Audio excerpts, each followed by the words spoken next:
They were told Americans would torture them, starve them, and strip them of dignity. But when Japanese prisoners stepped into Camp McCoy in 1944, the enemy broke them, not with violence, but with hamburgers and Coca-Cola. They expected the end, not survival. When the train doors clattered open in the biting Wisconsin cold of 1944, dozens of Japanese soldiers stepped down onto the snow-packed ground, blinking against the pale light. Their uniforms were torn, some held together with thread or strips of cloth hunger, showed in their faces. Hollow cheeks, tired eyes, lips cracked from weeks of short rations and transport. Each man had been taught the same lesson since his first day in the Imperial Army. Capture was shame. Capture was worse than death. They had been warned that the Americans would torture them, starve them, humiliate them, until they begged for mercy. Many had prepared themselves to be struck down the moment they left the train. Instead, what they saw made them hesitate. Rows of wooden barracks stood against the snow guard tower's barbed wire. A few sentries with rifles, but the atmosphere was not what they had pictured. There was order here, even a kind of quiet routine. Trucks passed through the camp roads, and smoke from kitchen chimneys carried the smell of cooking food. Rich food, far stronger than the weak soups they had lived on for months. Some of the prisoners exchanged nervous glances. Others kept their eyes low, unwilling to betray even a spark of curiosity. The guards shouted commands in English crisp and fast. The prisoners did not understand most of it, but the tone was firm. Not savage, interpreters explained, line up, move forward, do not break formation. Red Cross officials observed, from the sidelines, clipboards in hand, that presence alone startled the prisoners back home. They had been told America was lawless, brutal, indifferent to treaties, yet here were outsiders ensuring rules were followed. Could this be real? The intake process was mechanical but shocking in its humanity. Men were deloused, their lice-infested uniforms, burned medical checks carried out to measure fever, malnutrition, broken bones, a Japanese soldier with a bandaged arm expected to be ignored. Instead, an American medic inspected the wound, cleaned it, and dressed it again. The soldier sat frozen, unable to reconcile the act of care with the image of the barbaric enemy drilled into him. One prisoner whispered to another in disbelief, "Why would they do this? We are not their men. We are nothing." Another shook his head. "It must be a trick." Wait, the fear lingered. Every step felt like it might lead to the punishment they had been told would come. Yet each hour revealed something stranger, an unexpected adherence to the Geneva Convention, that phrase they had heard whispered before but never believed would carry weight. After registration, the men were marched across the yard to their new quarters. Snow crunched under their boots. The cold cut through their thin coats, but the barracks, though rough, were heated with stoves lined with bunks and stocked with wool blankets. It was not home, not freedom, but it was shelter. A few prisoners sat heavily on the mattresses, testing them with their palms, as though afraid the softness would vanish, a reminder that this was captivity. Yet inside, the men noticed something they could not ignore. The camp was run like a machine. Yes, but not like a dungeon. The contrast gnawed at them all. Their lives, they had been told, that capture meant degradation, that surrender stripped them of honor, reducing them to animals in the eyes of the enemy. But here, at Camp McCoy, the first images imprinted themselves differently. A guard helping a sick man steady himself, a medic carefully wrapping gauze, a Red Cross representative checking that rations were distributed fairly. The men did not relax. Not yet. Suspicion lived in their chests like a second heartbeat. But as night came and they lay on cots under real blankets, they could not help but wonder if the greatest shock was not captivity itself, but how captivity looked nothing like the nightmare they had braced for soldiers who had expected cruelty. The first day in Camp McCoy was the beginning of something they had no words for, but the true shock would not come with rules or barracks. It would "Come on a tray," in the mess hall, carried by the smell of meat and the hiss of soda bottles waiting to be opened the next morning. The prisoners woke not to blows or shouted insults, but to a bugle call. The sound startled many of them, not because it was loud, but because it was familiar. They had heard the same sound in their own camps back in Japan for a moment. Some forgot where they were, but then the reality came back with the clank of boots and the English voices outside. They were ordered into formation roll, called and directed toward the mess hall. The fear of what might come next sat heavy in their chests. Many expected that food would be withheld, or that they would be fed scraps, unfit for animals. Hunger had been their constant companion in the Pacific. Meals had dwindled to bowls of watery rice, sometimes barley, and if they were lucky, a few pickled vegetables. Meat was a rarity. Sugar, almost mythical. But before food, there were procedures. The prisoners were gathered in a large room where a Red Cross representative addressed them through an interpreter. He explained their rights under the Geneva Convention. They would be fed, housed, and allowed to write letters home. They would work, but only under certain conditions. They would not be abused. They would be visited regularly by neutral officials to ensure these rules were respected. The words were met with disbelief. Some men lowered their eyes, ashamed that they were hearing this. Others whispered among themselves. Unconvinced, one soldier muttered to his friend, "They speak of rights, but we are their captives. Why would they bother?" The interpreter paused to allow murmurs to settle. "These are not promises," he said. "These are rules for you, for them." They are binding. The weight of those words hung in the air. After that came medical checks, more thorough than the day before.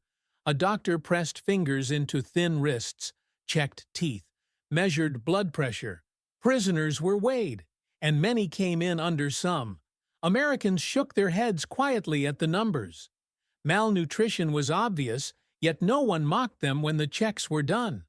The guards ushered them toward the mess hall. The building smelled of meat, grease, and flour, a scent so rich that it stung their noses. They filed in slowly, silent rows of tables. Weighted trays stacked near the entrance, and behind the counter, American cooks moved quickly, frying patties, turning buns, pouring drinks. The prisoners watched steam rise from metal vats. Some whispered among themselves, "What is that smell?" One thought it must be pork. Another murmured, "No beef." Perhaps, though, none of them had seen so much of it in years. When their turn came, they held out their trays, expecting something bland. Instead, a sandwich was placed before them. 2 warm buns, a thick patty between them, lettuce, tomato, a slice of cheese on top. Next came a paper cup of dark liquid with bubbles rising to the surface. One prisoner lifted it, cautiously, sniffed, and frowned. Sweetness. Something unfamiliar. When the interpreter explained the words hamburger and Coca-Cola, the men exchanged bewildered looks. A few laughed nervously. It sounded absurd. They were being fed the very symbols of the America they had been taught to despise. The first bites changed everything. Grease, salt, warmth, and flavor exploded across tongues. Men who had not smiled in months froze mid-chew, eyes wide. One began to tremble. Another pressed a hand to his mouth as if afraid of being seen. Enjoying it, one young private could not stop tears from spilling down his face. It was too much. The taste, the kindness, the absurdity of it all he had been prepared for. Pain, not for this, not for a meal that felt like mockery of war itself. The officers seated nearby tried to maintain composure, but even they faltered. One of them, Lieutenant Nakamura, later wrote in his diary that the hamburger was the taste of defeat and yet the taste of life. The Coca-Cola drew more confusion, its fizz startling several men who had never encountered carbonation. One sipped and jerked back, eyes wide, before bursting into a quiet laugh. It was childlike, a sound the guards had not expected to hear from these soldiers. So feared for their ferocity, some prisoners could not stop drinking the sweet liquid, even as tears ran down their faces. It was not the food itself that undid them, but what it represented. Everything they had been told had crumbled in an instant. Their captors were not beasts, but men who followed rules, who offered food, warmth, even pleasure. And that realization wounded them more deeply than any bullet could. The propaganda of the empire had promised that America was decadent and cruel. But here, decadence took the form of abundance of freedom to waste of comfort that seemed impossible under the emperor's gaze. As days passed, the meals continued not always hamburgers, but generous portions of meat bread, coffee, and even desserts. The men grew stronger, though their minds struggled to adjust. Some wrote letters home carefully censored by the camp staff, but even those small acts of communication felt miraculous. One prisoner noted in his letter, "The Americans treat us as men. They do not strike us. Perhaps they wish to shame us more deeply by kindness." Camp McCoy became a strange world, apart from the war. Each morning began with roll call and ended with light work.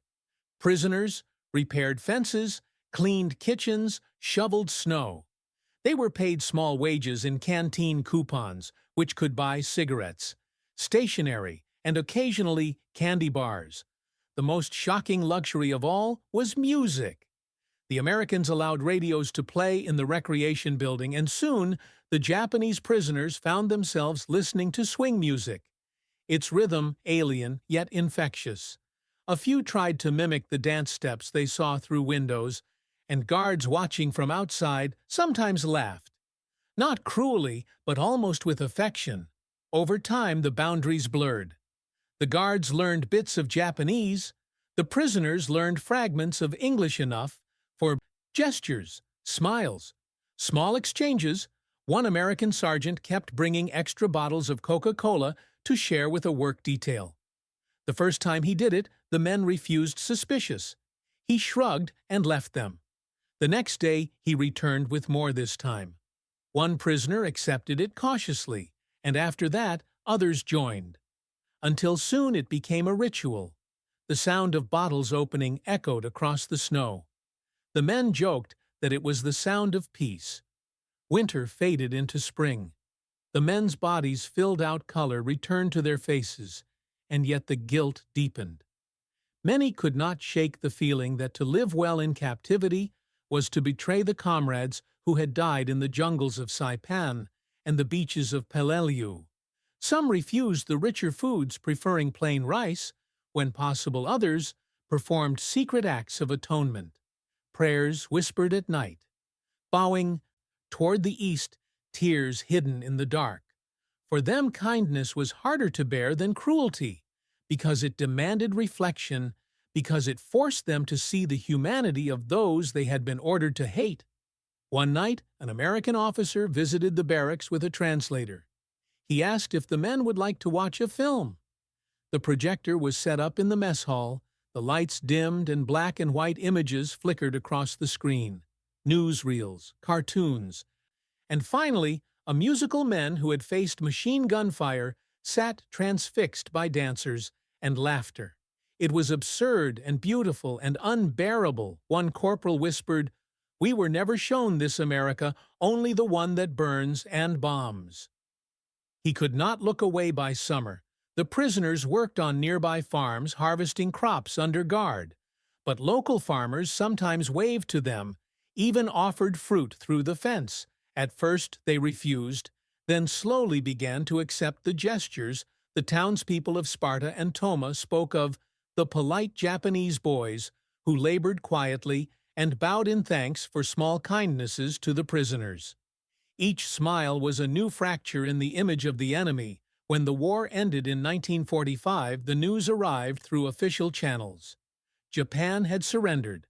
Many prisoners wept, others stood motionless, staring at the sky. Their empire was gone. Their cause dissolved in the smoke of Hiroshima and Nagasaki. The guards did not cheer. They simply watched in silence, giving the men space to grieve. In the following months, they were prepared for repatriation. Clean uniforms issued hair trimmed, and on the final morning a farewell meal was served. Hamburgers once again. This time the men ate slowly, savoring each bite, some smiling faintly, others crying without restraint. It was not just food. Now it was memory. The taste of everything they had lost and everything they had learned when they boarded the trains for the coast.